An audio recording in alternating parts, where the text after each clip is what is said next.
one sitting like this, I think it'd be an easy grab. He's got most of the way out. His butt's just barely in the hole. Watch, I probably can't even get him. You're best to always go for near the hole. Try and pull that tail end out of the hole right away. But they're quick. Look at that. Gone. And when you go to grab them, the 10 in the surrounding area, you'll see will go at the same time. Look how quick they are. Oop, gone. What about this one? Oop, gone. I'm not really trying, I'm just trying to show you. The smaller ones don't move as quick. But the big ones that you want to grab are really quick. So I try and go for the ones that are just fully laying out. You're gonna probably have no chance other than if you're just really pulling on it and don't care to rip it in half. I try not to kill them because I see the value in having them on our property, but see this one might be laying out fully, but he might actually still have his tail in it a little bit. So if I go for him, yeah, see? So he didn't have his tail in anymore. So the more it rains, the more likely they are to be. You gotta watch your worm bucket. They'll get away on you. I gotta go put a bunch of these in the other little things. I probably got 50 in here now, but probably done for the night. But yeah, see ones like this, I might be able to grab him easy. So I like to just go for those ones that are laying out fully, because if they've got any bit, you can see that guy go away. If they've got any bit in there, you're not really going to be able to grab them. They're so quick and slimy. It's a really fun thing. I'm going to bring my daughter out. I used to always do it. Grew up on a lake, go out fishing during the day, and at night we'd go dew worm hunting and then go out and be able to use those worms to go and catch some fish. It was awesome. The dew worm hunting was almost more fun than fishing because you're going out at night. You probably should have been in bed past your bedtime, but you're going out and it's exciting. You gotta go slow with your feet or else they squirm away. See, watch. See that worm there? If I walk up too quick, boom, gone. They feel the vibrations. Here's one that's just crawling, fully crawling, so I can just grab him no problem. So you're honestly best to just go around and try and find those ones and not waste your time on the ones that are in the ground a little bit because they're too quick. This one, boom, gone. Oftentimes before you can even touch them, you touch the grass around them and they're gone. Gone. But I got enough. This guy, see his tail's just barely in there.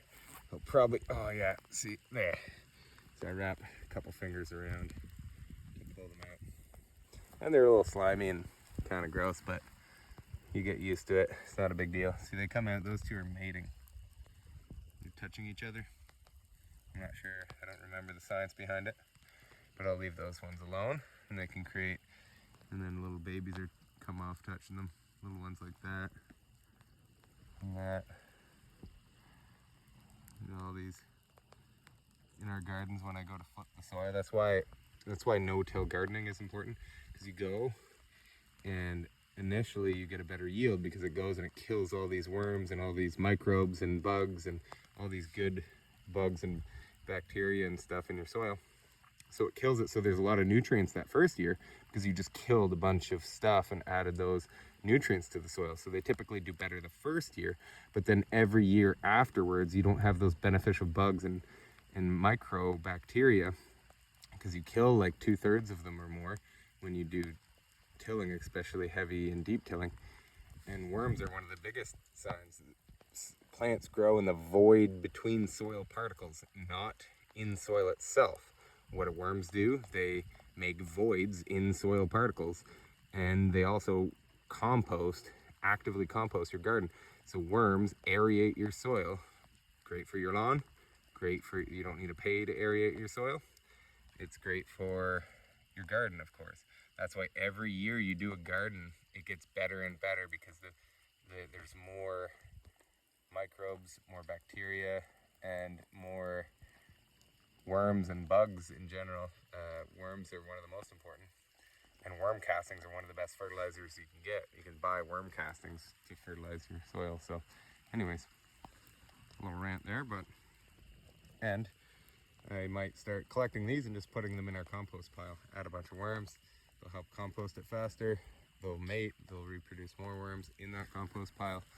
And that's kind of just being more active about it, but it's passively just does its thing when you do regenerative agriculture. Everything works together in one big cycle.